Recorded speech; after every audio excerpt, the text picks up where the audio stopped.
From New York City, present that immortal character created by Sir Arthur Conan Doyle, the world's most famous detective, Sherlock Holmes, starring John Stanley.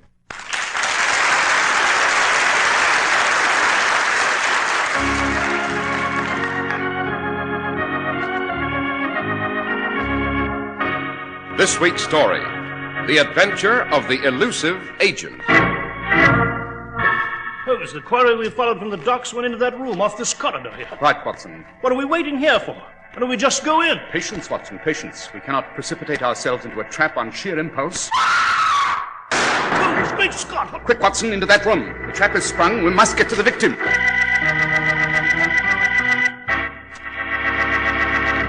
We're at the door of Dr. John Watson's study, and we're about to hear another of his adventures with the fabulous Sherlock Holmes. Well, good evening, Mr. Harris. Good evening, Dr. Watson. You have a memoir for us tonight, I hope? I have indeed, Mr. Harris. In fact, I had just finished editing it when you came in. I might say that this particular adventure is of first-rank importance, not only in the life of my friend Holmes, but on the course of history itself. The stakes were the highest, and on the outcome hinged the issue of empire itself. In no other adventure that I can recall were our protagonists more ruthless, more shrewd, and more cruel. Sounds like you've got a treat for us tonight. What do you call it, Dr. Watson? Well, Holmes and I always refer to it as the adventure of the elusive agent. I shall proceed with this highly unusual story.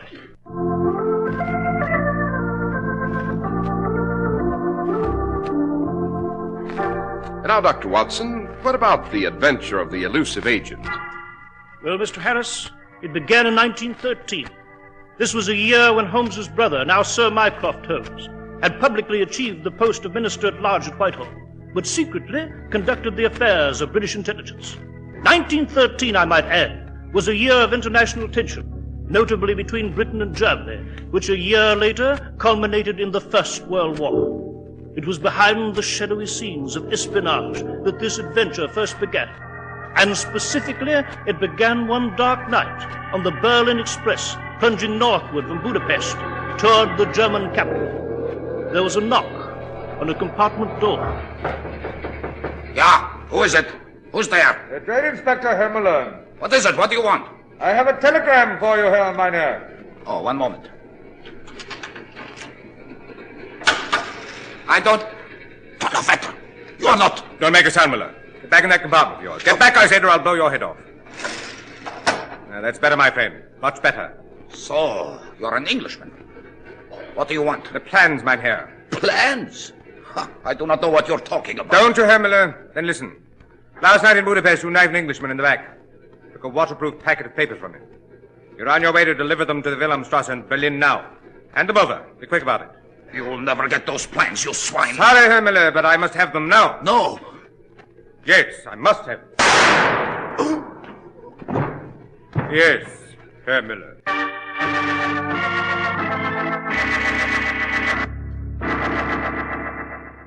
Congratulations, my dear Norton. You've done an excellent job in intercepting that German agent and returning these plans to our embassy here in Berlin. Thank you, Sir Mycroft. Unfortunately, our problem has only begun, my dear boy. These plans are of the highest importance, and we must get them out of Germany and back to Whitehall at once. Now, you understand, these are the originals, the only copies of the plans in existence.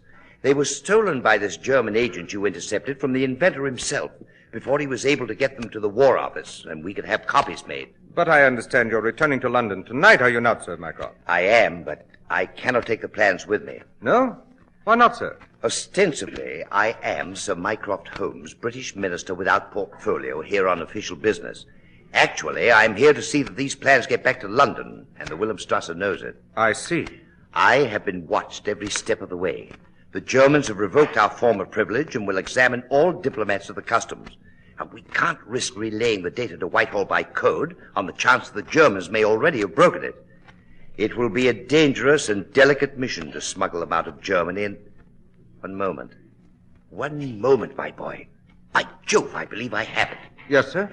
I recall reading in the newspapers that you are to marry a British subject here in Berlin by the name of Miss Pamela Rivers. That's right, Sir Mycroft. And, if I remember, you're to be married this Saturday and will return to England for your honeymoon. Yes, sir, those are our intentions.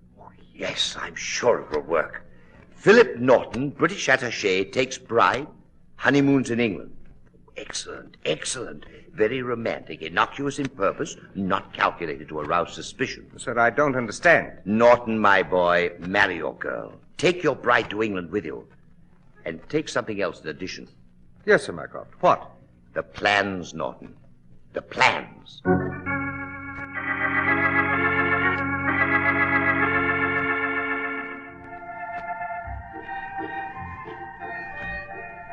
Darling, darling Philip. Oh, it all seems like a wonderful dream. Does it, Pam? Yes, Philip, yes. I'm glad we didn't dance that last dance. I'm glad we came up on deck here together, just the two of us alone. I think I'll always remember this moment, Philip. This moment of our honeymoon.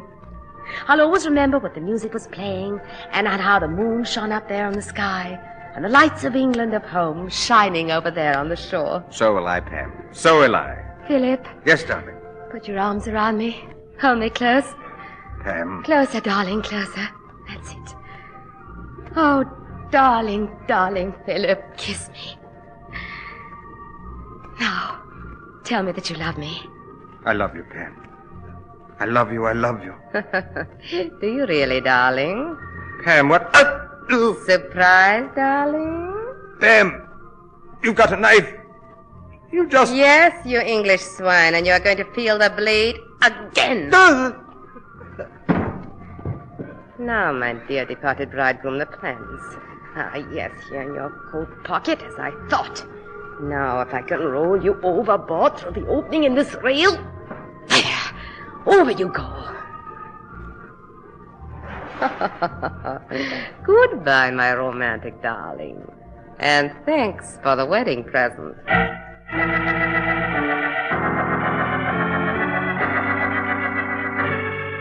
The porthole. Gustav should be below in a small boat. That was the arrangement. Gustav! Gustav, are you there? Ja, Fräulein. You have the plans? Yes. Throw them down to me through the porthole. You are?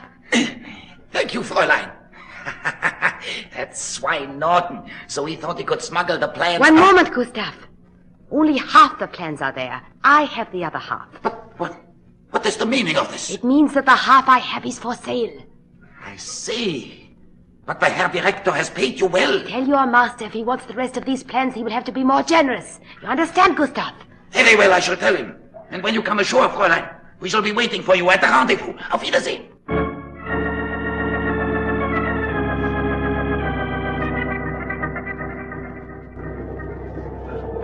So, young Norton disappeared while the Oceania lay at quarantine in Southampton, eh, Mycroft? Yes, Sherlock. I'm sorry to have roused you and Dr. Watson here in the dead of night on a mission you never anticipated, but we have impounded the passengers and crew of the vessel at Southampton for questioning, and we need your talents desperately now. Indeed, if the plans are not recovered, the life of England and of the Empire itself are in jeopardy. Sounds like a formidable affair, I must say. Quite. But, my dear Mycroft, since we are to become involved with these plans, it might be helpful to know something of their nature. These papers, 10 in all, were the designs of a new weapon, Sherlock. A kind of land monster built to revolutionize modern warfare. In short, an armor-plated mobile vehicle we call a tank. A tank, eh? By Jove, Holmes, this sounds like something out of Jules Verne. Yes, it does indeed, Watson. Sherlock, I beg of you to bend every effort to the recovery of those plans, to use every facet of your genius to track them down. Now, be of good cheer, Mycroft. It's my opinion that the plans have already been spirited from the Oceania, but it may not yet be too late. When I get aboard, I shall have some pertinent questions to ask. Whom will you begin with, Holmes? Since it's the bridegroom who's missing, my dear Watson, I shall obviously begin with the bride.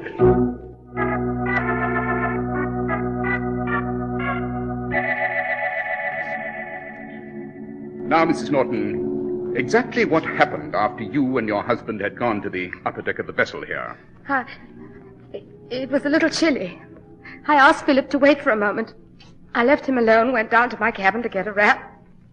When I returned, he was gone. And after you searched the boat and couldn't find him, you notified the captain, eh? Yes, Dr. Watson, yes. Mr. Holmes, please, I can't answer any more questions, not now. Philip, My husband is gone. I loved him so. Now he's gone. I'm sorry, Mrs. Norton. I realize what a strain you've been under, and there's no need to detain you any longer. You are at liberty to retire to your cabin now. Thank you, Mr. Holmes. Thank you very much. The deuce, Holmes. I must confess I found it a heartbreaking experience. Watch this poor girl. Did you, Watson? Eh? What do you mean? I mean that the woman lied. What? Come, Watson. It's painfully obvious. She distinctly said that she went down to get her wrap. Did she not? Oh, yes. Yes, she did. But what is... Consider, my dear fellow, if you were a bridegroom on your honeymoon and in a chivalrous mood, would you allow your bride to go to the trouble of getting her own wrap? Well, No. No, dashed if I would. Precisely. You would not. No man would. Watson. Yes, Holmes? Notify the authorities to allow all passengers to disembark. Yes, but Holmes, you haven't questioned any of the others. I don't think it will be necessary, Watson. Time is too short and we must gamble at long odds. From now on, we shall concentrate all our energies on following the bereaved bride.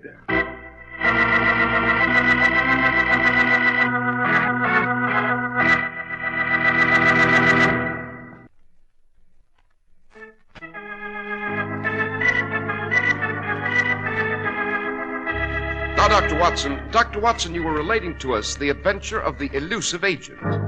So I was, Mr. Harris, so I was.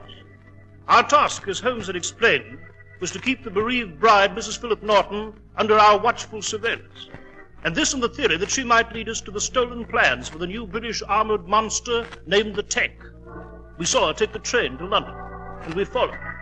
Then at London, she took the underground, and we followed, keeping out of sight in the next car. And finally, she emerged at the suburban station of Golders Green. Oh, she went into this house. I believe I saw someone admitted to that door there in the corridor. Yes, quite. We shall wait here for her to emerge, Watson. Yes, but why? Why don't we just go in? Patience, my dear man, patience. Our belief is that Mrs. Norton did not see us shadowing her, but we cannot be sure. Be shrewd, my dear fellow, a consummate actress and no fool. For all we know, this may be a trap. You have your service revolver with you, Watson? Yes, I've got it right here. Good. Better have it ready, my dear fellow. In a very short time, you may have occasion to use it.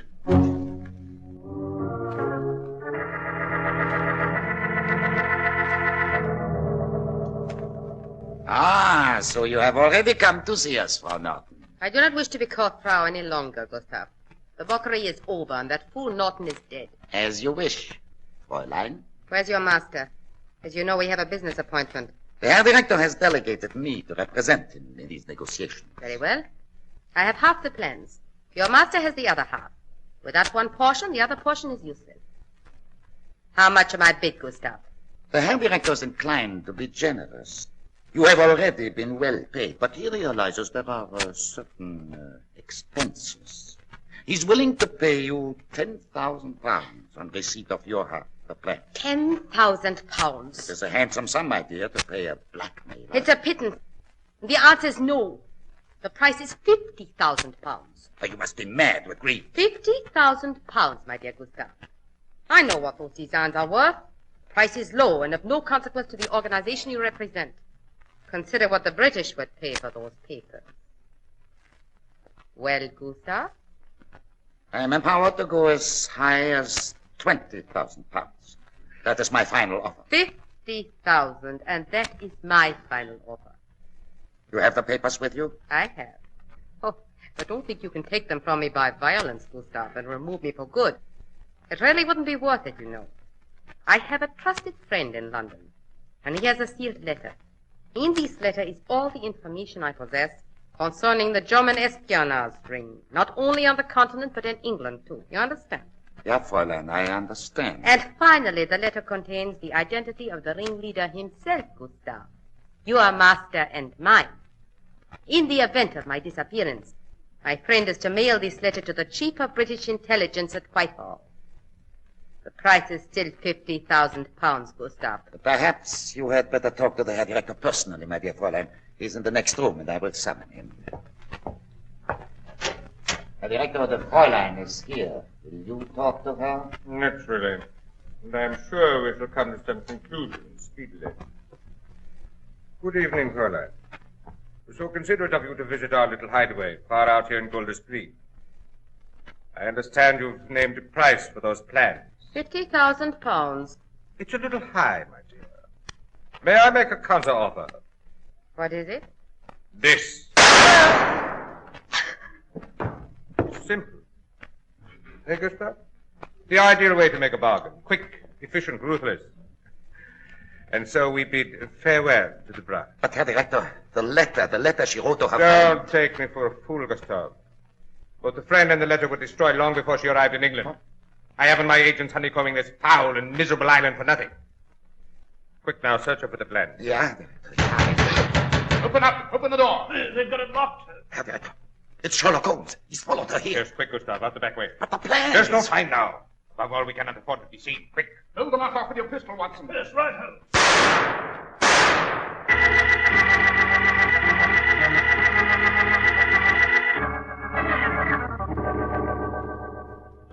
Yes, no, Holmes, the beggar's got away over the garden wall. Well, Holmes, you got the plans, eh? Yes, Watson. They were on Mrs. Norton's body here. Unfortunately, however, we have only half the packet. Half? Quite. Only 5 designs are here, and you'll recall Mycroft told us there were 10 in all. Yes, but the other 5, where could they be? No doubt in the hands of the ruthless agents who just shot Mrs. Norton here. Might very well have been that she came here with the idea of selling them, and... Watson, Yes, Holmes? you detect a faint odor of tobacco in this room? Tobacco? Yes. Yes, Holmes. Come to think of it, I do. Interesting scent, Watson. Very. What do you mean?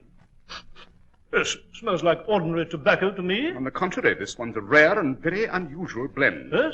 Well, what? It's a cross mixture, Watson. The base is a strong and heavy Perique, tempered with a bit of burley, and more than just a touch of Euphrates yellow leaf grown in the river valleys of eastern Turkey.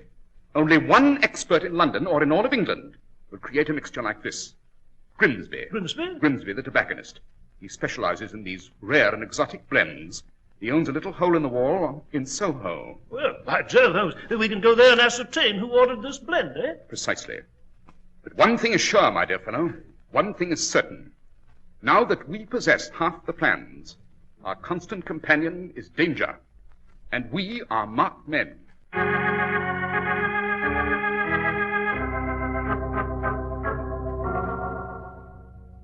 So you did mix that blend I described, Grimsby. Yes, Mr. Holmes, I did. I most certainly did. A very unusual formula, very unique. I made it at the purchaser's own request, of course. And who was this purchaser, Grimsby? Well, now, it was a foreign gentleman named Marco, Sir Emil Marco. Marco, eh? Could you describe him to us? Oh, yes, Mr. Holmes. He had a most unusual face, one that you wouldn't soon forget. A tall man he was, sir, very fastidiously dressed with a thin face, somewhat like a hatchet. But it was his mouth you'd notice anywhere. Yes? What about his mouth? And now, Dr. Watson, it had a sort of unfortunate twitch at the corner every now and then, a very annoying habit, to be sure. Yes, quite. Would you know where this Emil Marco lived, Grimsby? Yes, Mr. Holmes, I would. I had a messenger deliver a tin of his tobacco mixture to him. He's staying at the Berkeley Hotel.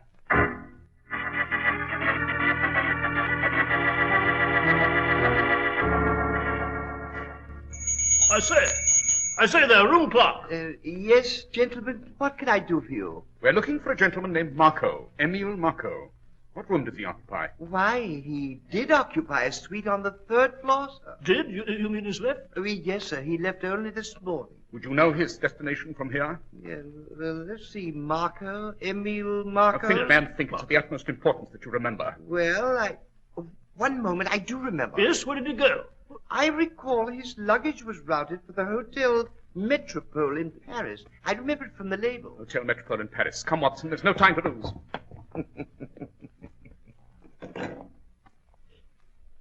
Operator, give me City 923. Yes. Are you there? This is Bradley at the Berkeley. The gentlemen were here. They found out about Marco and they're trading him to Paris. Yes, sir. I told them where they could find him myself.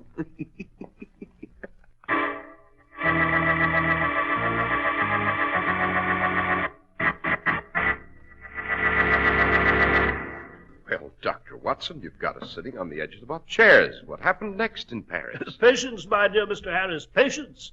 Next week I shall go on with the adventure of the elusive agent. I can only tell you that from here on, events move forward with breathtaking speed, that we walked in the midst of a strange espionage plot, met some ruthless and deadly persons, and almost lost our lives. And so until next week at the same time, Mr. Harris, I shall say good night.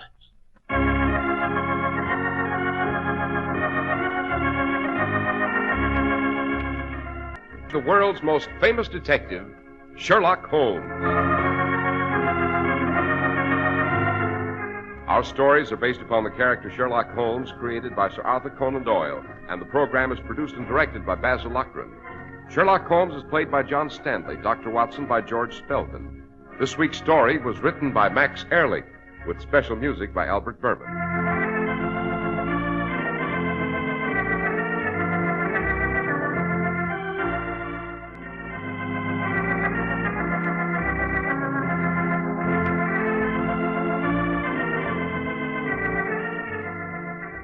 Be sure to listen next week to Sherlock Holmes in Part 2 of The Adventure of the Elusive Agent.